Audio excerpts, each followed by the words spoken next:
आनंदमयी चैतन्यमयी सत्यमयी परमे परम प्रभु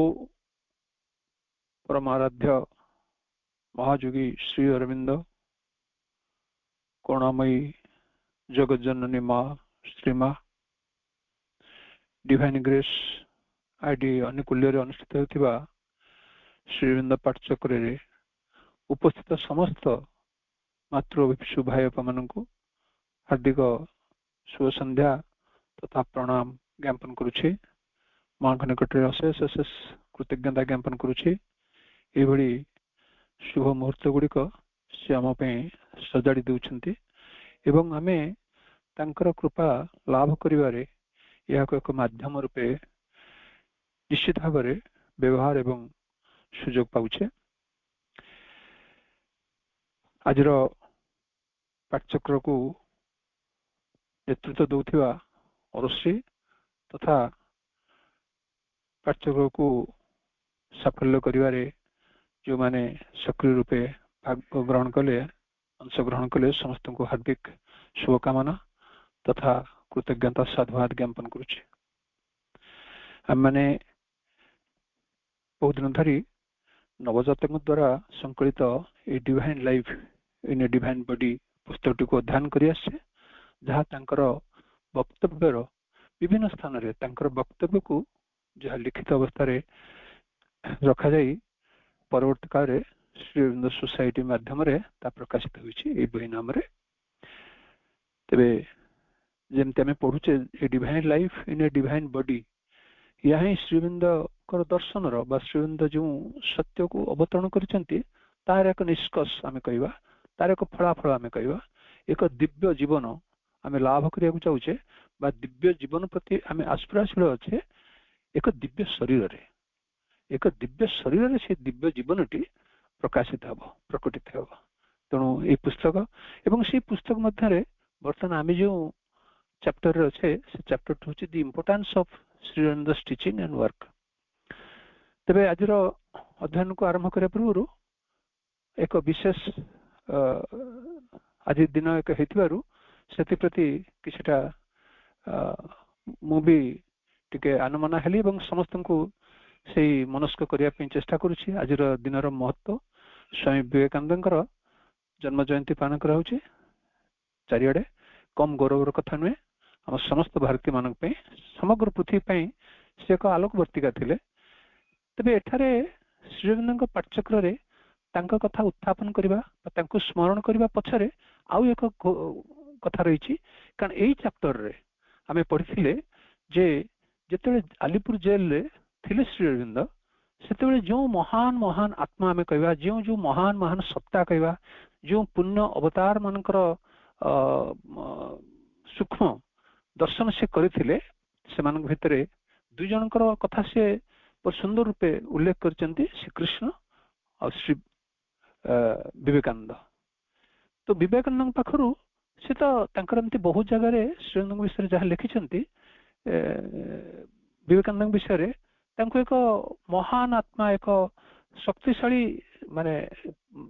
शक्तिर भंडार भी से आत्मा को एक शक्तिर भंडार कहते से आ गोटे जगह लिखिं लायन अमंग मैन आम सब मनीषंगन भितर सिंह से सिंह जो कथा कहुच्छी से एक चेतनागत कथा कारण तांक भीतर शक्ति भरपूर होता एवं से शक्ति कौन से शारीरिक मानसिक ज्ञान आर्थिक सामाजिक यह नाला आध्यात्मिक शक्ति जमती आध्यात्मिक शक्ति ठूल होकर रही विवेकानंद भितर केवल ठूल होकर रही नाला ताकू से जेभली प्रकाश करथिले विशेष करके आम ये कहवा से जो चिकागो अभिभाषण कहवा बा अन्यत्र जिते लेखा से लिखिं स्वल्प समय भितर कारण बहुत स्वल्प समय आयुष्य नहीं से धरापृष्ठ अवतरण करथिले तांको से लायन अमंग मैन बिल कहते मोर जहाँ मन पड़ुची ठीक से नही पारे विवेकानंद गोटे उक्ति थिला you may concentrate on any point you like but I would like to concentrate to meditate looking at the eyes of a lion because I get power एभଳି କିଛି ମର୍ମାର୍ଥ ତାର ମୁଁ ଏକ୍ଜାକ୍ଟ ତାଙ୍କର ବାଣୀଟେ ଜାଣିବେ ଗୋଟେ କ୍ୟାଲେଣ୍ଡର ପଢିଥିଲି ଦୀର୍ଘ ଦିନ ତଳେ ମତେ ବହୁତ ପ୍ରଭାବିତ କରିଥିଲା ସେ କଥାଟି ଆପଣ ଯେଉଁଥିରେ ଚାହାନ୍ତି ଦୀପଶିଖାଠୁ ଆରମ୍ଭ କରି ଧୂପଠୁ ଆରମ୍ଭ କରି ଅନ୍ୟ କୌଣସି ଦେବାଦେବୀଙ୍କର ମୂର୍ତ୍ତିର ସାମ୍ନାରେ ବସି ତାଙ୍କର ଆଖିକୁ ଆଖି ମିଳେଇ ଆପଣ ମେଡିଟେଟ୍ କରିପାରନ୍ତି କିନ୍ତୁ ମୁଁ ଚାହିଁବି ବିବେକାନନ୍ଦ କହୁଛନ୍ତି ମୁଁ ଚାହିଁବି ଏକ ସିଂହର ଆଖିରେ ଆଖି ମିଳେଇ ମୁଁ ଧ୍ୟାନସ୍ଥ ହେବି କାରଣ ମୋତେ ଶକ୍ତିର ଆବଶ୍ୟକତା ଅଛି ସେ ଶକ୍ତିର ଆବଶ୍ୟକତା ସେ କେଉଁ କାହିଁକି କରୁଥିଲେ ଏତେ ଆଧ୍ୟାତ୍ମିକ ଶକ୍ତିର ଇଏ ଯେମିତି କହିଲି ଏକ ଠୁଳ ଅବସ୍ଥା ତାଙ୍କର ଥିଲା ରୂପାୟିତ ହେଇଥିଲା ତାଙ୍କ ଶରୀରରେ ସେ ଆଉ ଶକ୍ତିର ଆବଶ୍ୟକତା ଏଇଥିପାଇଁ କରୁଥିଲେ ଏ ସମଗ୍ର ବିଶ୍ୱର କଲ୍ୟାଣ ପାଇଁ ଏ ସମଗ୍ର ଭାରତର ସ୍ୱାଧୀନତା ପାଇଁ ଏ ସମଗ୍ର ଭାରତର ଯେଉଁ ଚେତନାର ଅଛି ତାକୁ ଉତ୍ଥାନ ମାନେ ତାକୁ ତାର ଉତ୍ଥାନ ପାଇଁ କାରଣ ସେଇ ସମୟରେ ଯଦି ପ୍ରକୃତରେ ଶ୍ରୀ ବିବେକାନନ୍ଦ ଯଦି ଆସିନଥାନ୍ତେ ହୁଏତ ସନାତନ ଧର୍ମ ଯେଉଁ ଯେଉଁ ଯେଉଁ ଜିନିଷ ଦ୍ୱାରା କବଳିତ ହେଇଯାଇଥିଲା ତାହା ଏକ ପ୍ରକାରର ବହୁତ ତଳୁ ଖସି ଯାଇଥିଲା ତାର ଅନ୍ଧବିଶ୍ୱାସ କୁହନ୍ତୁ ତାର ସାମଗ୍ରିକ ରୂପେ ତାର କଳେବର ଯାହା ଥିଲା ତା ବହୁତ ମାନେ ଦୁର୍ଦ୍ଦଶା ଅସହାୟ ଅବସ୍ଥା ଥିଲା ତାକୁ ସେ ଉଠେଇବାରେ ବହୁତ ସାହାଯ୍ୟ କରିଥିଲେ ବିବେକାନନ୍ଦ ଯିଏକି ତାଙ୍କର ସେଇ ଶକ୍ତି ବା ସେ ଆଧ୍ୟାତ୍ମିକ ଇଏରେ ସେ କଣ କରିଥିଲେ ସମସ୍ତଙ୍କୁ ପ୍ରଭାବିତ କରିଥିଲେ ଖାଲି ପ୍ରଭାବିତ କରିନଥିଲେ ସମଗ୍ର ବିଶ୍ୱକୁ ଯେଉଁ ସନ୍ଦେଶ ସେ ସନ୍ଦେଶ ଗୁଡ଼ିକ ଦ୍ୱାରା ସନାତନ ଧର୍ମର ବହୁତ ବହୁତ ପ୍ରଚାର ପ୍ରସାର କରିବାରେ ତାହା ସହାୟକ ହେଇଛି ପରବର୍ତ୍ତୀ କାଳରେ ସେଥିପାଇଁ ଶ୍ରୀ ଅରବିନ୍ଦ ତାଙ୍କୁ ବହୁ ଜାଗାରେ ବହୁତ କହିଛନ୍ତି ଏବଂ ଯେମିତି କହିଲି ସେ ଯେତେବେଳେ ଆସିଥିଲେ ସାଲିପୁର ଜେଲରେ କୃଷ୍ଣଙ୍କ ଠାରୁ ଗୀତାର ଇଏ ପାଇବା ସେ ଅଲଗା କଥା ବିବେକାନନ୍ଦଙ୍କୁ ସେ କହୁଥିଲେ Swamiji explain secrets of supermind and integral yoga ସେ କହୁଛନ୍ତି ଏ ଯୋଉ ଆମେ ଯୋଉ ପୂର୍ଣ୍ଣ ଯୋଗ କଥା କହୁଛେ ଆଉ ଯୋଉ ସୁପରମାଇଣ୍ଡ ମାନେ ତାଙ୍କର ସୁପରମାଇଣ୍ଡ ଏଇ ଯୋଉ ଜିନିଷଟି ସିଏ ମାନେ ବେଦାନ୍ତରୁ ଉଦ୍ଧାର କରିଥିଲେ କିଏ ଆମର ବିବେକାନନ୍ଦ ସେ ବେଦାନ୍ତର କେଉଁ ଏକରେ ମୁଁ ସେଇ ଗୁଢ଼ କଥା ବା ସେ ଗୁଢ଼ ବିଦ୍ୟା ବିଷୟରେ ମୋର କୌଣସି ବହୁତ କିଛି ଧାରଣା ନାହିଁ କିନ୍ତୁ ଯେତିକି ମୁଁ ଜାଣିଛି ସେ ବେଦାନ୍ତ ତାର ଏକ୍ସପ୍ଲେନ କରିଥିଲେ ଶ୍ରୀ ଅରବିନ୍ଦଙ୍କୁ ତାର ଭିତରେ ଏଇ ସୁପରମାଇଣ୍ଡର କଥାଟିକୁ ସେ ଉଦ୍ଧାର କରିଥିଲେ ଏବଂ ସେଇଠୁ ଏକରକମ ସନ୍ଦେଶ ସେ ପାଇଥିଲେ କାରଣ ସେତିକି ବେଳେ ଶ୍ରୀ ଅରବିନ୍ଦ ଖୋଜୁଥିଲେ ଏକ ଶକ୍ତି ଶ୍ରୀ ଅରବିନ୍ଦ ଆଉ ଏକ ଜିନିଷ ଖୋଜୁଥିଲେ ଯେମିତି ଆମେ ଏଇଠି ପଢିଛେ ଯଦି ଆପଣ ମାନେ ପଛ ଇଏକୁ ମନେ ପକେଇବେ ସିଏ ଦେଖିଥିଲେ ଯେତେବେଳେ 1908-10 ଭିତରେ ସେ ଦେଖିଲେ ଯେ ଭାରତ ସ୍ୱାଧୀନ ହେବାକୁ ଯାଉଛି କିନ୍ତୁ ଭାରତ ତାର ଯୋଉ ଇସ୍ପିତ ଯୋଉ ଲକ୍ଷ୍ୟଟି ଏ ଆର୍ଯ୍ୟଭୂମି ଏଇ ଭାରତର ମା ତାର ଯୋଉ ଇସ୍ପିତ ଲକ୍ଷ୍ୟଟି ତାକୁ ପୂରଣ କରିପାରିବ ତ ସେ ଲକ୍ଷ୍ୟଟି ଥିଲା କଣ ନା ସମଗ୍ର ମାନବ ଜାତିର ସମସ୍ତ ପ୍ରକାର ସମସ୍ୟାର ସମାଧାନ କେବଳ ଭାରତ ଭୂମିରୁ ହିଁ ଉତ୍ଥିତ ହେବ ଏଇଟା ହିଁ ଥିଲା ତାର ଲକ୍ଷ୍ୟ ଥିଲା ଏଇ ଭାରତ ଭୂମି ହିଁ ସବୁ ସମସ୍ୟାର ସମାଧାନ ମାନେ ସବୁ ସମସ୍ୟା ମାନେ ଆମର ସୃଷ୍ଟିର ସମସ୍ୟା ଆମର ମାନବ ସମାଜର ସମସ୍ୟା ଗୁଡ଼ିକ ଅଛି ସେଗୁଡ଼ିକ କିଭଳି ଏଇଠୁ ତାର ହବ ଏଇଟା ହିଁ ସେତିକି ବୌଦ୍ଧିକ ଶକ୍ତି ସେତିକି ଆଧ୍ୟାତ୍ମିକ ଶକ୍ତିର ଆବଶ୍ୟକତା ଥିଲା ଭାରତୀୟ ମାନଙ୍କର ଯୋଉଥିପାଇଁ ଆମେ ନଥିଲୁ କାରଣ ଆମେ ନଥିଲୁ କାହିଁକି ନା ବହୁତ ଦିନ ଧରି ଆମେ ଦାସତ୍ୱର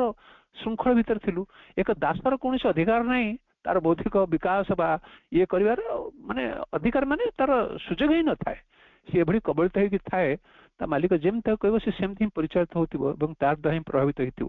ଏଇ ଦୁର୍ଦ୍ଦଶା ଅବସ୍ଥାକୁ ଦେଖି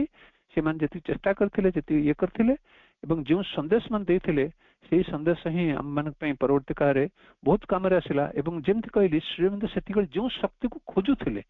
ଏଇଠୁ ସେ ସନ୍ଦେଶଟା ପାଇଥିଲେ ବିବେକାନନ୍ଦଙ୍କ ପାଖରୁ ସେ ସନ୍ଦେଶଟା ପାଇଥିଲେ ଏବଂ ଜେଲରୁ ବାହାରିଲା ପରେ ସିଏ କଣ କରିଥିଲେ ନା ଆରମ୍ଭ କରିଥିଲେ ତାଙ୍କର ଏଇ ଯୋଉ ଯୋଗ ଯାତ୍ରା ଏ ବିଷୟରେ ଆମେ କ୍ଲିୟରଲି ପଢିଛେ ପୂର୍ବ ଇଏ ଗୁଡିକରେ ପାରାଗ୍ରାଫ ଗୁଡିକରେ ତ ଲାଷ୍ଟ ଆଡକୁ ସେ କହୁଛନ୍ତି ଆମେ ଗତଥର ତେବେ ଏବେ ଆଜି ସେ ବିବେକାନନ୍ଦଙ୍କ ପ୍ରତି ଆମେ ନିଶ୍ଚିତ ଭାବରେ ଆମ ହୃଦୟର ଗଭୀର କୃତଜ୍ଞତା ଜ୍ଞାପନ କରିବା ତାଙ୍କର ଅବଦାନ ଆମର ସନାତନ ଧର୍ମ ଆମର ସମାଜ ଆମର ମଣିଷର ଯୋଉ ଆଧ୍ୟାତ୍ମିକ ଅଗ୍ରଗତି ପଛରେ ଏବଂ ବିଶେଷ କରିକି ଆମର ପରମାରାଧ୍ୟ ପରମ ପୂଜ୍ୟ ଆମେ କହିବା ଯେ ସ୍ୱାମୀ ଶ୍ରୀ ଅରବିନ୍ଦ ସ୍ୱାମୀଜୀଙ୍କ ପ୍ରତି ତାଙ୍କର ଯୋଉ ଉକ୍ତି ତାଙ୍କର ଯୋଉ ମନ୍ତବ୍ୟ ତାଙ୍କର ଯେତିକି କୃତଜ୍ଞତାର ଭାବ ସେ ପ୍ରତି ଆମେ ନିଶ୍ଚିତ ଭାବରେ ସଜାଗ ରହିବା ସଚେତନ ରହିବା ଏବଂ କୃତଜ୍ଞତା ଜ୍ଞାପନ କରିବା ତେବେ ଆଜିର ପୂର୍ବ ଇଏ ଗୁଡିକରେ ଆମେ ପଢିଲେ ପୂର୍ବ ଥର ଆମେ ଯୋଉ 4 ତାରିଖରେ ପଢିଥିଲେ ସେ କହୁଛନ୍ତି ସେ କଥା ଯେ ଶ୍ରୀ ଅରବିନ୍ଦ ଯେତେବେଳେ ଜେଲରୁ ବାହାରିଲେ ଟିକେ ଆଗରୁ ପଢି ଦଉଛି out of jail and acquitted of all charges Sri Aurobindo dedicated his life to evolution of supramental consciousness in man and to the establishment of the divine life on earth. जेल को जेतले से संपूर्ण पूरा निर्दोष रे खलास हेले से आरंभ करथिले तांकर जोगर यात्राटी आरंभ करथिले एवं से माने से सिक करथिले से खोजुथिले से जो सुप्रामेंटल कॉन्शियसनेस रो धाराटी को सुप्रामेंटल कॉन्शियसनेस को अग्रगति करिया पे बा सुप्रामेंटल कॉन्शियसनेस को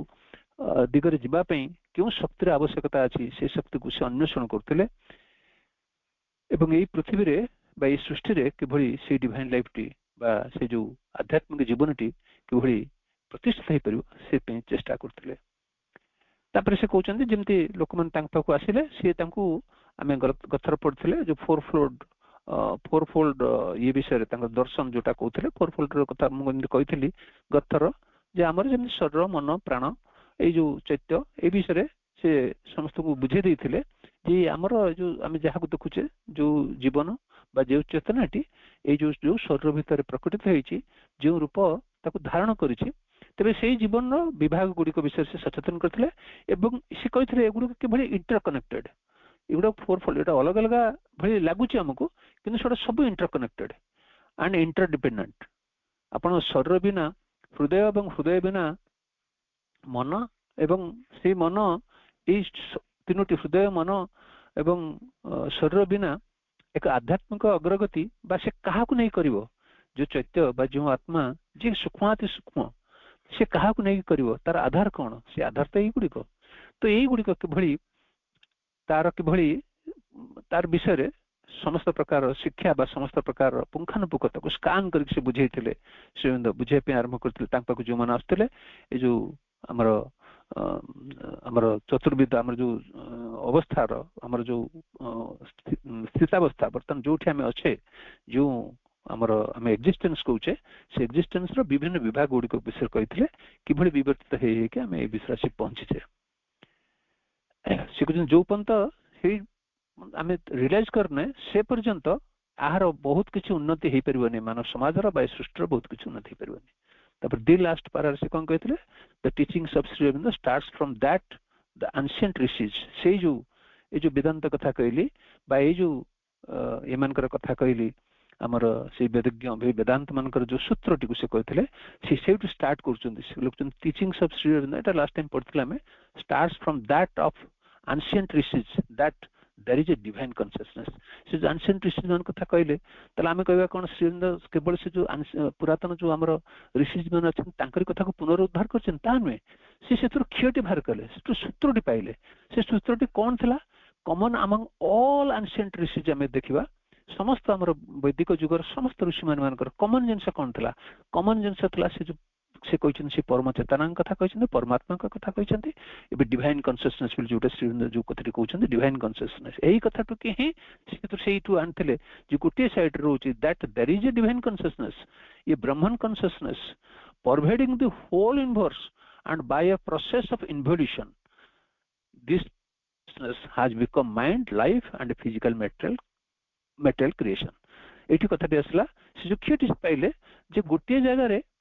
परम ब्रह्म बा परम चेतना बा से जो सत्य चेतनाटी से कौन करछि सारा सृष्टि रे से कौन करछि व्याप्त हिक अछि एति पर्यंत हला हम बुझिबा हमर वैदिक जुगर ज्ञान एते के हमको सूचे देइतला ता भीतर आ कोन कोन थिला ताको किभଳି इंटरप्रेट कराय छै से अलग कथा कि मोटा मोटी एति पर्यंत आसीतला ताको स्टूडेंट कौन करछन्ते आ पद आगे नै छन्ती से कहछन्ती से जो जिनिसटा आछि से जो आसे कि से कोन है ना बाय प्रोसेस गोटे तार गोटे क्रिया से गोटे प्रोसेस रे गोटे माध्यम रे से कोन करछि process of involution this consciousness माने से जो ब्रह्मन कॉन्शियसनेस बा से जो परम चेतनाटी has become mind life and physical material creation से कहछन्ती ता जो प्रोसेस ऑफ इन्वोल्यूशन मान निवर्तनर प्रोसेस रे निवर्तनर माध्यम रे बा निवर्तनर क्रिया स्वरूप से कौन करछि से जो परम चेतनाटी से परम चेतनाटी कौन करछि निवर्तित हो जाइछि कोठी हेछि ना आमे मोटा मोटी ताको कहि पारु ताको स्पेसिफिकली से कहछि mind life and physical material creation तो आकुते मिसे दबा सब गुडाक से सब गुडा किछि न प्रकृति आमे या कहबा जे ताहा प्रकृति रे निवर्तित हो जाइछि से जो परम चेतनाटी प्रकृति रे निवर्तित होइछि एठी देखंतु परम येटी चेतनाटी से स्वयं क्रिय सी स्वयं तार निजर सामर्थ्य सी निजे इच्छा करी आम पढ़ी मातृ रचना बड़ी अन्यत्र सब पढ़े सी निजे इच्छा कले सी निजे चाहे कि निवर्तित होती निवर्तित होती जदि श्रीअरविंद कहते has become mind life and physical material creation जिते भौतिक जगत जिते जहाँ किसी जिते जड़ जिते किसी गछ पत्र छोट छोट जीव बड़ जीव जहाँ किसी आम देखुचे अग्नि वायु जहाँ किसी देखुचे सब किसी से जो मटेरियल जिनस गुड़िकर अंतर बा भितर से जो परम चेतनाटी निवर्तित होगी संगुप्त होगी विद्यमान अच्छे ये कथाटी श्रीअरविंद कौन कले ना आविष्कार कले श्रीअरविंद तांकर दर्शन देखा से सत्य रिविलेशन कले से कथाटी कले सी बर्तमान निवर्तित होगी से परम चेतनाटी से केवल नहांती माने केवल विद्यमान नहांती से संगुप्त होगी तार भितर ही निवर्तित होगी अच्छा तेरे आज पर्यंत आम पढ़ते कथर आज अध्ययन पढ़ा Sri Aurobindo says that after this माने यही निवर्तन क्रिया पर Sri Aurobindo says that after this the process of evolution started से कहते यही निवर्तन क्रिया पर जो सी परम चेतनाटी यही प्रकृति कहवा आम प्रकृति कहले आम बुझीपर मोटामोटी से प्रकृति शब्दर आश्रय नौ प्रकृति माने आप जहाँ देखुं आमे आमको मिसे जहाँ किसी देखुचे जहाँ किसी अदृश्य भी अच्छी आम ज्ञानतासार हो अज्ञानतासार जहाँ किसी ताको आम प्रकृति ही कहवा गोटे रहा परम चेतना आ गोटे से परम चेतना व्याप्त है गोटे रूप नहीं से रूप हूँ प्रकृति जहाँ मध्यम अनंत रूप गुड़िक विद्यमान आम आगे देखा जाऊँ अनंत रूप से रूपर कौन शेष ना माने जितक रूप आम जाचे एपर्यंत उद्भव होती आगू जिते उद्भव हे से सबूर से प्रकृतिर अंतर्गत ता स्थूल हो सूक्ष्म हो जमती मन कथा कहुच्छी प्राण कथा कहुच्छी जहाँ किसी कथा आम शरीर कथा कहुच्छी शरीर से जापे मन हृदय तो बहुत सूक्ष्म सूक्ष्म जिन धीरे धीरे आउर सूक्ष्म हो सूक्ष्म हो सूक्ष्म वस्तु गुड़िक भी से प्रकृतिर अंतर्गत से प्रकृतिर अंतर्गत से प्रकृतिर अंतर्गत को जदि टिके आमर पाठ्यपुस्तक को बाहरी आसवा बर्तमान यही पठन क्रिया बाहरी आसवा बुझापी चेष्टा करवा से प्रकृति ही सी विवर्तित से परम चेतनार से परम उल्लसित आनंद को अनुभव करने क्रियाटी को आम कौचे विवर्तन से जो प्रकृति से निवर्तित होकर अच्छा शिलाखंड जो रूप में था आम शिलाखंड को बुझापी जड़ गोटे कठिनतम ये को आम बुझापी कौचे ता भीतर से उद्भव विवर्तित आसी पुणी से जो परम चेतना भितर जो परम आनंद परम प्रेम परम उल्लास गुड़िक अच्छे अनुभव करने क्रियाटी पुणी कौन कर विवर्तन सहारा नहीं से क्रियाटी को से प्रोसेस को आम विवर्तन बा एवोल्यूशन कहचे तेज कथाटी हूँ निजको जी बुझे निजको जी बुझे से मुझे चेष्टा कर एक्सप्लेन करने तो से परम ब्रह्मंकर अति निकट जिन हूँ से प्रकृति तेज से प्रकृति भितर उद्भव हो गोटे मनीष आसी पहुंची गोटे मनीष जगह आम कहवा बाहर आम समस्त पाठचक्र सहित जेहेतु संश्लिष्ट किभली आम ये पहुंचे श्रीअरविंद किभली आम बुझी किभली से जड़ू शिउड़ी है धीरे धीरे धीरे धीरे जीव जगत कीट जगत तापर कौन कौन कौन कौन है आसी मनीष भली शरीर से धारण कला मनीष भितर पुणी केम तार हृदय बा तार प्राण बा ता भितर पुणी केम तार मन ईसु आसला यही जिनस को आसापी प्रकृति तार शक्ति बल सी कौन कर विवर्तित कर चलती एपर्यंत आउ कि कहार कौन कहवा आम केवल से प्रकृति तार से जो प्रेमर शक्ति कहतु बा तार से जो निजर शक्ति निजस्व शक्ति जे कि से परम चेतनांकर अति पाखापाखि से धारण कर संगत तार गर्भ भितर से गर्भस्थ अच्छा से प्रकाशित कर पहुंचती जिते मनीष पाखे पहुंचती से एक दुविधा भाई लगुवा एक जिनस आसूची कारण मनीषर चाहिए और न चाहिए भितर बहुत किसी डिफरेन्स अच्छे एक मनीष गोटे जिनस को चाहूँगी और न चाहूँगी आ भर बहुत तफात अच्छे बहुत जिनस अच्छे कि गोटे पशु पाखे ता ना पशु केवल रिफ्लेक्सेस तार कामटा कर तार फिजिकल रिफ्लेक्सेस तार क्षुधा तार जौन आवेग तार दृष्टिकोण तार सबकि तार निद्रा ये सबकि तार फिजिकल रिफ्लेक्सेस रे काम करुचे कि मनीष पाखे कौन है ना जिते मन अवतरण कर सारी मुंड मनटा ता भीतर आसी जाइए से कौन है ना से मन को उपयोग करी से कौन कर बाछ विचार कर डिस्टिंग्विश कर କରିବି ନା କରିବିନି, ଯଦି କରିବି କେମିତି କରିବି, ଏଇ ସବୁ ଜିନିଷ ସେ ମନ ଭିତରୁ ହିଁ ଆସିଛି। ତ ସେ ମନ ଭିତରେ ଆସିଲା ପରେ ତା ଭିତରେ ଦ୍ୱିବିଧା ଆସୁଛି, ମୁଁ ଏ ରାସ୍ତାରେ ଯିବି ନା ସେ ରାସ୍ତାରେ ଯିବି, ଏଇଟା କରିବି ନା ସେଇଟା କରିବି। ତ ସେଇଥିପାଇଁ କଣ ହୋଇଛି ନା ଆଉ ଏକ ଶକ୍ତିଶାଳୀ ଶକ୍ତି ଆସିକି ମନକୁ ଠିକ କରିବା ପାଇଁ ବା ମନକୁ ସଂଗଠିତ କରିବା ପାଇଁ, ମନକୁ ସେ ଉପଯୋଗ କରିବା ପାଇଁ ଆଉ ଏକ ଶକ୍ତିର ଆବଶ୍ୟକତା ଅଛି, ଯେଉଁ ଶକ୍ତିକୁ ଅନ୍ୱେଷଣ କରିଛନ୍ତି ଶ୍ରୀ ଅରବିନ୍ଦ ଆଲିପୁର ଜେଲରୁ ଆସିଲା ପରେ। ଯେତିକି ମୁଁ ବୁଝିପାରିଛି, ଟିକେ ଯେତିକି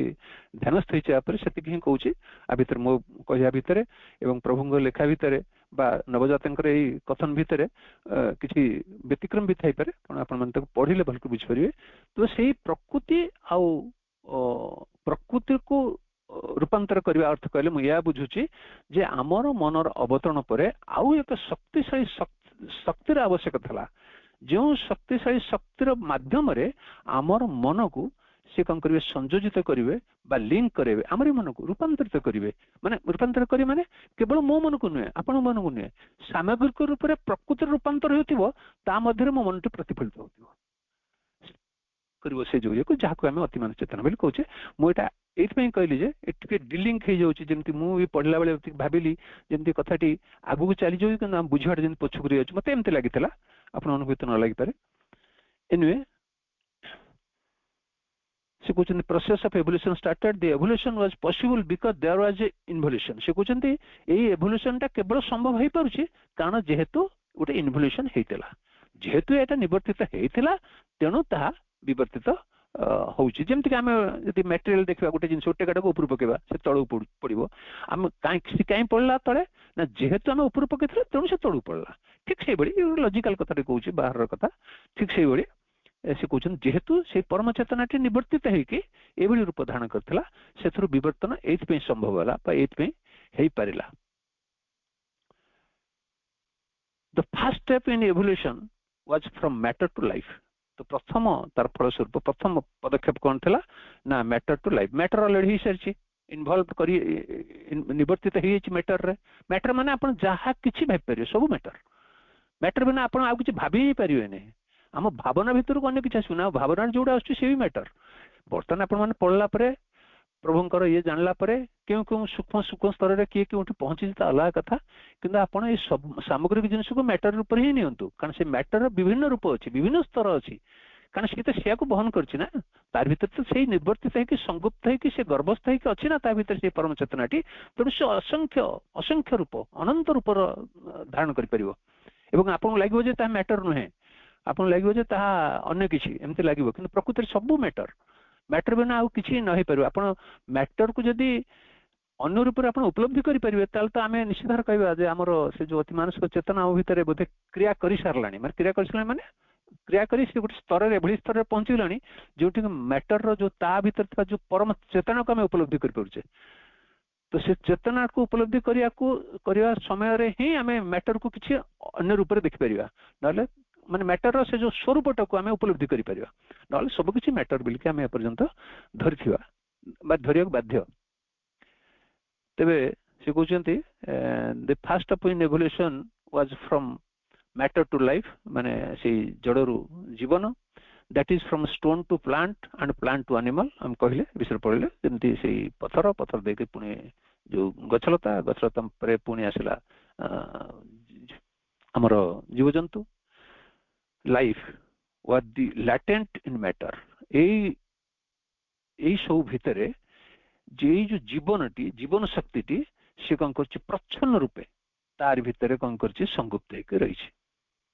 ବର୍ତ୍ତମାନ ଏଇ ଯୋଉ ଲାଇଫ ଆମେ କହୁଛେ, ପ୍ରାଣ ଶକ୍ତି କହୁଛେ, ଏଇ ଲାଇଫଟି ସେ କଣ କରୁଛି ପ୍ରଚ୍ଛନ୍ନ ରୂପେ ତାର ଭିତରେ ହିଁ ସଂଗୁପ୍ତ ହେଇକି ରହିଛି। Life which was latent in matter evolved and nature created a form to manifest it.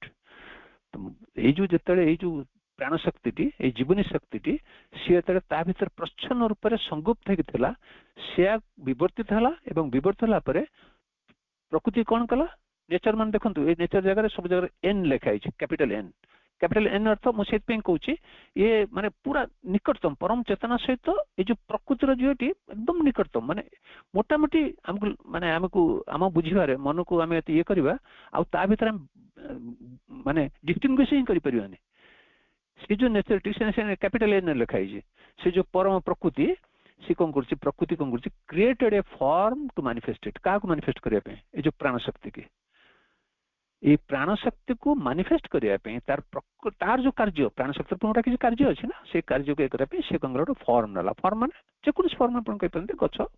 जीव जंतु जहाँ किसी कहीपर जो जो रूप गुड़िक से नाला से रूप नबार प्रकृति से रूप को तैयारी करिवार एकमात्र उद्देश्य होची जो प्राण शक्ति को प्रकाशित करने प्राण शक्ति माने बेगर ये कहबा आमे गतिर कहबा बहुत किछि कथा प्राण आम संज्ञा गुड़ी पड़ी से प्राण शक्ति को प्रकाशित करने ताकू प्रकृत पक्षे तार माने तापे जो रूपटी आवश्यकता था से रूपटी से तैयारी कला बा से रूपटी को से नेचर क्रिएटेड से तैयारी कला then there was a further evolution from life to mind तापर कौन हला ना से जो प्राण शक्ति सी तले से फॉर्म भितर से आकार भितर बा से रूप भितर से कौन कला जो निज को प्रकाशित करे लगला तापर ताकू कौन हला तार आउरी आवश्यक पड़ला कौन आवश्यक पड़ला ना से आवश्यकता होची जे सी then there was a further evolution से आउ गोटे विवर्तन हला से कौन ना फ्रॉम लाइफ टू माइंड से आउ गोटे मन एभली एक आवश्यकता से प्राण अनुभव कला जोपाई कि से आउ गोटे विवर्तन पाखक विवर्तन सहारा ना पड़ला that is animal to man से जो बर्तन पर्यंत आम कौन थे ना एनिमल पर्यंत आसी बा मन मनीष न आसला पर्यंत मन आसे ना एनिमल मान कर बहुत एनिमल मान कर मन अच्छी किंतु से मन से रूप ना जो रूप आम मन को धरीचे आम मन कहले बर्तमान माने तात्कालिक जो कहे माने बर्तमान आम अवस्था जहाँ आम से मोटामोटी मन बोली धरी ना इभिन आम ये कहवा 200-500 वर्ष तले कि 5000 वर्ष तले जो मनीष मान थे जो अवस्था थी गोटे मन थिला एटा आम स्वीकार करूनी क्या मन नथिले तो एमती ना सेमती करता ना माने से एमती ना सेमती कर ना तो मन कहला आमर गोटे जो आधुनिक मन बर्तमान आम जो मनटा भावुचे जो मन अच्छे जो मन उपर केते कौन रिसर्च हो सारे आम भी मोटामोटी बहुत समय पढ़े तार केते कौन सब पार्ट गुड़ाक सब आम बुझे दिगला मनर ये विज्ञान मनस्तत्व ये सब आमको बुझे सारी आम जापे तो मन कहले आम यही मनटा ही बुझे बर्तमान जो मनटा को आम धारण करछे मन ही बुझीपारे से किसी सूचना से किसी ज्ञान से किसी खेल से किसी चालाकी से किसी बहुत किसी जिन अच्छे से मन ही आम बुझीचे दे से कहते से मन को evolution was from matter to life that is from stone to plant and plant to animal life was then there was a further evolution from life to mind that is animal to man से जो पशु पर जो मनीष है जो मन आसूची से कौन कला तापे आउ टे विवर्तन दरकार था again nature created a new anatomy that could manifest mind because an animal could not have manifested mind properly even if it had developed it कुछ देखो तापर कौन कला नेचर कौन कला पुणी से कैपिटल नेचर सी प्रकृति सी कौन कला आउ गोटे फॉर्म आउ गोटे एनाटॉमी माने आमर अंग प्रत्यंग जमी आम कहे बॉडी अंग प्रत्यंग जमी कहे प्रत्येक जिनस गोटे जिनस अच्छी ना गोटे आम हार्ट भितर आम से जो हृदय जो जंत्रटी अच्छी आम मुंड भितर जो ब्रेन अच्छे आम कहे ता भीतर ही मनटा अच्छी आम जमी कहे तो सेमती गोटे आउ गोटे एनाटॉमी से क्रिएट कला कहापे ये मन को प्रकाशित करने क्यों प्रकाशित कर ना ये शरीर भितर ये शरीर जहाँ भीतर प्राण अलरेडी क्रियाशील से प्राण भितर से प्राणर आउ एक उच्चतर विभाग गोटे मन को तैयारी मन को प्रकाश करने नेचर कौन कला प्रकृति कौन कला सहायक कला साहाय्य कला कौन साहाय्य कला ना सी आउ एक एनाटॉमी माने गठन करने माने शारीरिक गठन में जो जिन गुड़ाक आवश्यकता अच्छी सी कौन कला ये आउ एक एनाटॉमी एक अंग कहवा एक ये कहवा से कौन कला तैयारी कला nature created a new anatomy that could manifest mind because an animal could not have manifested mind properly कारण जीव जंतु माने बा पशु जगत रे यही जो मनटा मन भीतर जो जहाँ अच्छी जो सामर्थ्य ताकू से प्रकाश करने तार जो पोटेंसी ताकू सामर्थ्य ताकू ये करने प्रकाश करने समर्थ नथिला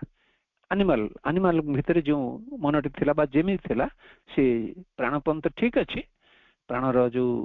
सबू ता भीतर जिते भोग करिवार लिप्सा युद्ध करिवार ये सबू ता भीतर अच्छी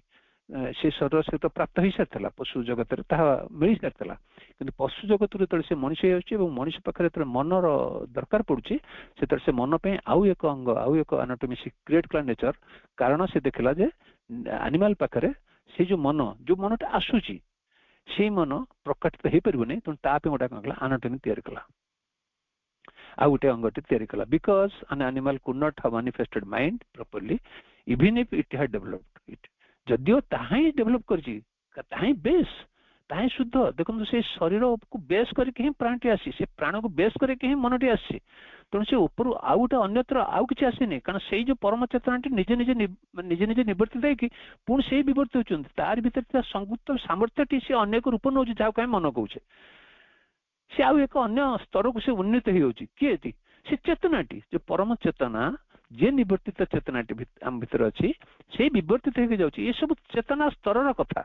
ସେ ଚେତନାଟି ଯେତେବେଳେ ସେ ମନକୁ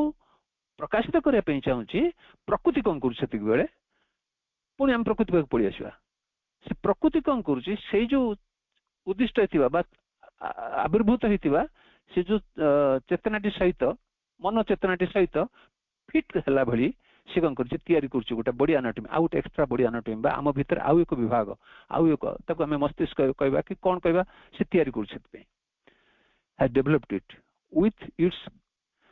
କାହିଁକି ତିଆରି କଲା? ସେ କାହିଁକି properly even if it had developed it। ଆଚ୍ଛା, with its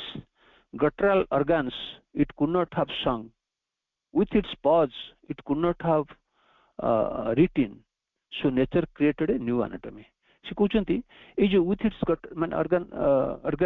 ଆମର ଯୋଉ ଯେତିକି ଅଛି, ଆମର ଧରନ୍ତୁ ଆମେ କହିବା ଆମର କଣ୍ଠ ଗୋଟେ ଅର୍ଗାନ, ସେଇ କଣ୍ଠଟା ଆନିମାଲ ସ୍ତରରେ ବା ଆମର ପଶୁ ଜଗତର ଯଦି ଆମେ ଦେଖିବା, ତାଙ୍କ ଭିତରେ ଟିକେ କର୍କଶତା ଅଛି, ଟିକେ ଉଚ୍ଚାଙ୍ଗ ଅଛି, ଉଚ୍ଚାଙ୍ଗ ସ୍ୱର ଯୋଉ ଆମେ କହୁଛେ ତାଙ୍କ ଭିତରେ ଅଛି। କିଛି ମଧୁରତା ନାହିଁ ଆମେ ଏଟା କହିବାନି, କିଛି ମଧୁରତା ଅଛି, କିନ୍ତୁ ଭାଷାକୁ ଏକ୍ସପ୍ରେସ କଲା ଭଳି ବା ତାକୁ ପ୍ରପରଲି ଗୀତଟି ଗାଇବା ପାଇଁ ସେ ସମର୍ଥ ହେଇପାରିଲାନି। ଗୋଟେ ସ୍ୱର, ଗୋଟେ ପ୍ରକୃତି ଭିତରେ ଥିବା ଗୋଟେ ସ୍ୱର ଆମେ କହିବା, ଯଦି ପବନ ବହୁଛି ସେଇ ସ୍ୱରକୁ ତରଙ୍ଗାୟିତ ତାର ଯୋଉ ଛନ୍ଦଟିକୁ ପ୍ରକାଶ କରିବା ପାଇଁ ଏକ କର୍କଶ ସ୍ୱର ବା ଏକ ଉଚ୍ଚାଙ୍ଗ ସ୍ୱର ସମର୍ଥ ହେଇପାରିଲାନି, ତା ସହିତ ମ୍ୟାଚ୍ ହେଇପାରିଲାନି। ଯୋଉଟାକି ଅଲରେଡି ଏଇ ଯୋଉ ଗଟରାଲ ଅର୍ଗାନ ଯୋଉ କୁହାଯାଉଛି ସେଟା ପଶୁ ଭିତରେ ହିଁ ଥିଲା ବା ଅଛି। It could not have sang with its paws, it could not have written। ସେ କହିଲା ତା ଭିତରେ ଯୋଉ ନଖଯୁକ୍ତ ପଜ ମାନେ ଆମର ଯୋଉ ପଞ୍ଝା ଆମେ କହୁଛେ, ପଞ୍ଝା ଆମ ହାତ ପାପୁଲି, ସେ ଯୋଉ ପଞ୍ଝା ଗୁଡିକ ଦେଖନ୍ତୁ ପଶୁ ଜଗତରେ ଆମର ଭାଲୁ ଦେଖନ୍ତୁ, ସିଂହ ଦେଖନ୍ତୁ, ଇଏ ତାଙ୍କ ପାଖରେ ନଖ ଯୁକ୍ତ ସବୁ ଜିନିଷ ବଡ ବଡ, ସେ ସବୁ ବଡ ମାନେ ବିଭୀଷିକା, ତାକୁ ଦେଖିଲେ ଆମକୁ ଡର ମାରୁଛି, କାରଣ ଆମ ଭିତରେ ସେ ଭୟ ସୃଷ୍ଟି ହଉଛି ଯେ ଆମକୁ ମାରିଦବ। ଏଥିପାଇଁ ସେ ପଞ୍ଝା ଗୁଡିକ ତିଆରି ହେଇନି ଯେ ଆମକୁ ମାରିଦେବା ପାଇଁ, ସେ ତାର ଶିକାର କରିବା ପାଇଁ ହେଇଛି। ସେ ଯାହାକୁ ଭଲ ପାଇବ ତାକୁ ସେ ଖାଇବ, ଯେମିତି ଆମେ ଯାହାକୁ ଭଲ ପାଉଛୁ ତାକୁ ଖାଉଛେ, କିନ୍ତୁ ଆମେ ଡରୁଛେ ଯେ ଆମକୁ ଖାଇଦବ, ସେଥିପାଇଁ ଆମକୁ ଡର ଆସୁଛି ସେ ପଞ୍ଝାକୁ ଦେଖିବା ପାଇଁ। ପଞ୍ଝା ସହିତ ଭୟ ବି ଜଡିକି ରହୁଛି। କିନ୍ତୁ ସେ ପଞ୍ଝା, ସେ କହୁଛନ୍ତି ସେ ପଞ୍ଝା, ନଖଯୁକ୍ତ ପଞ୍ଝା ଗୁଡିକ ଲେଖିବା ପାଇଁ କିଛି ସମର୍ଥ ହେଇପାରିଲାନି, ସେ କିଛି ଲେଖିପାରିଲାନି। କେମିତି ଲେଖିବ ସେ? ତା ପଞ୍ଝାଟି ତିଆରି ହେଇନଥିଲା ବା ପଞ୍ଝାଟି ଡିଜାଇନ ହେଇନି ଲେଖିବା ପାଇଁ ନା, ସେଟା ଡିଜାଇନ ହେଇଥିଲା ଶିକାର କରିବା ପାଇଁ। ତ ସେତେବେଳର ପଶୁ ଜଗତର ତାର ଯୋଉ ଆବଶ୍ୟକତା ଥିଲା, ତା ପ୍ରାଣର ଯୋଉ ଆବଶ୍ୟକତା ଥିଲା, ଶିକାର କରିବ, ଖାଇବ, ତାର ଯୋଉ ଶରୀରର କ୍ଷୁଧାକୁ ସେ ଇଏ କରିବ, ଶେଷ କରିବ, ସେଥିପାଇଁ ସେ କଣ କଲା, ସେ ପଞ୍ଝା ଗୁଡିକ ତିଆରି ହେଇଥିଲା। ବର୍ତ୍ତମାନ ତାର ମନ ଆସୁଛି, ମନ ଚାହୁଁଛି ଗୀତଟେ ଗାଇବ, ମନ ଭିତରେ ସବୁ ସୂକ୍ଷ୍ମ ସୂକ୍ଷ୍ମ ଜିନିଷ ଗୁଡାକ ସବୁ କଣ ହବ, ତାର ବିଭାଗ ଗୁଡିକ ସେ ଆବିଷ୍କାର କରିବ ଏବଂ ତାକୁ ସେ ପ୍ରକାଶ କରିବ। ତେଣୁ ତା ଭିତରେ ଆର୍ଟ କରିବା, ଗୀତଟି ଗାଇବା, ଗୀତଟି ଲେଖିବା, ଏଇସବୁ ଜିନିଷ ଆସିବ। ତ ସେଥିପାଇଁ କଣ କଲା, ତା ପାଇଁ ଆଉ ଗୋଟେ ଅର୍ଗାନ ସେ ତିଆରି କଲେ, କାରଣ ଏଗୁଡିକ ସଫିସିଏଣ୍ଟ ନଥିଲା। କୋଉଟା ସଫିସିଏଣ୍ଟ ନଥିଲା ନା, ଆମର ଯୋଉ କର୍କଶ ସ୍ୱରରେ ଗାଉଥିବା ଆମର କଣ୍ଠ ଗୁଡିକ ବା ଶୁଭୁଥିବା ଆମର କଣ୍ଠ ଗୁଡିକ,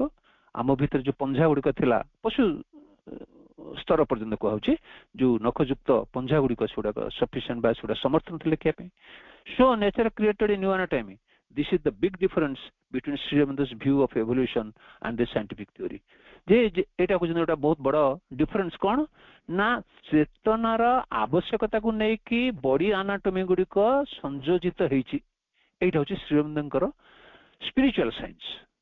ମ୍ୟାଟେରିଆଲ ସାଇନ୍ସ କହୁଛି ଏମିତି ବର୍ଷ ବର୍ଷ ଧରିକି ସେ ତାର ନିଜେ ପଲିଷ୍ଟ ହେଇଯାଇଛି। ମାନେ ଆପଣ ଏହା କହିପାରନ୍ତି, ମୁଁ ଗୋଟେ ଅନାମଧ୍ୟ ଗୋଟେ ସାଧାରଣ ଶରୀର ଧରି ବୁଲୁଥିଲି, ତ शाम्पो साबुन लगे मु निजको परिष्कार परिच्छन करदेली जे मोर चेतनागत एक आवश्यकता को नहीं कि मते जहा जा करियार थला से ही नेचर मो माध्यम रे करैछि एटा को आधुनिक विज्ञान बा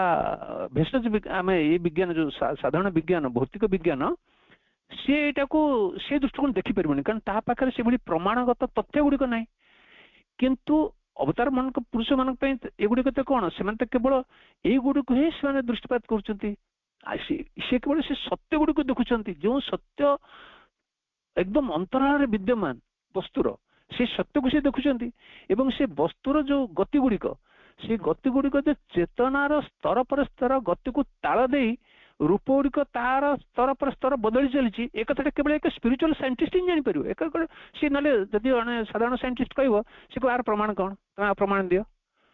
तार केमिकल ये केमी चेंजेस है तार फिजिकल ये केमी चेंजेस एगुड़ा सी प्रमाण मिले से काम व्यस्त से कहते this is the only difference in between great difference in between Sri Aurobindo and the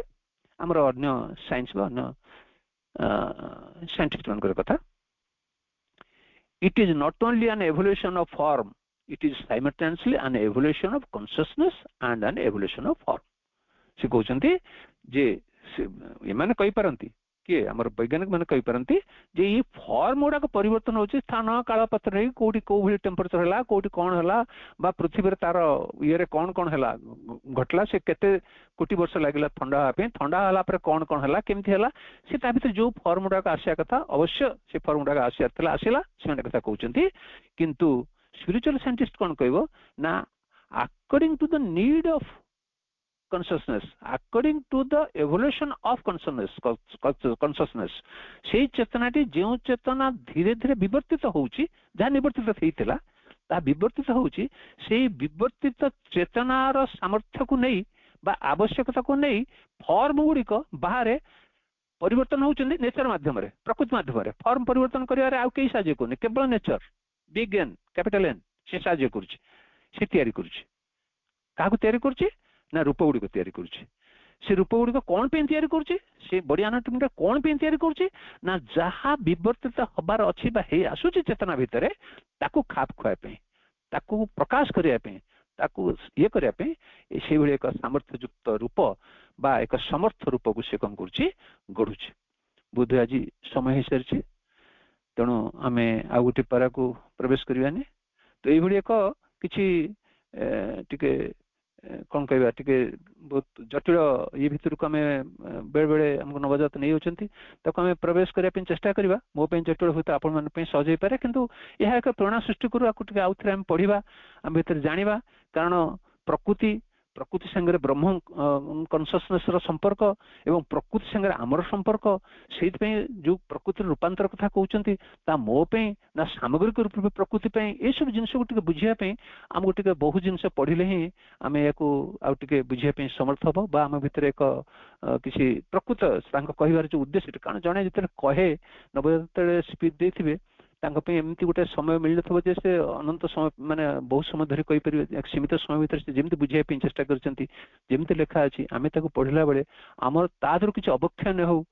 M सजग रहा अवक्षय से हेनी जो आम ओरिजिनल अध्ययन करवा ओरिजिनल यही संबंधी ओरिजिनल जिन गुड़ाक अध्ययन करवा से धीरे धीरे धीरे धीरे आम भीतर थी से जो पाखुड़ा गुड़िक ज्ञानर पाखुड़ी गुड़िक से खोली जाऊँ एवं मन एक सहायक भूमिका अवश्य नब जदि आम से आश्रय करवा माँ को धारण करवा केबे भी आम आमर निजर सामर्थ्य ये सब ज्ञान को परिप्रकाश करने सब ज्ञान को बुझापी समर्थ हो पारे से माँ जमी गुरुंर सब आवश्यक करती से माँ गुरु रूप में आमर परम गुरु रूप में निश्चित भाव आमको सहाय करेंगे साहय करेंगे ही ध्यान स्थायी ये सब जिन को बुझापी चेष्टा करवा आज समस्त वंदे मातरम।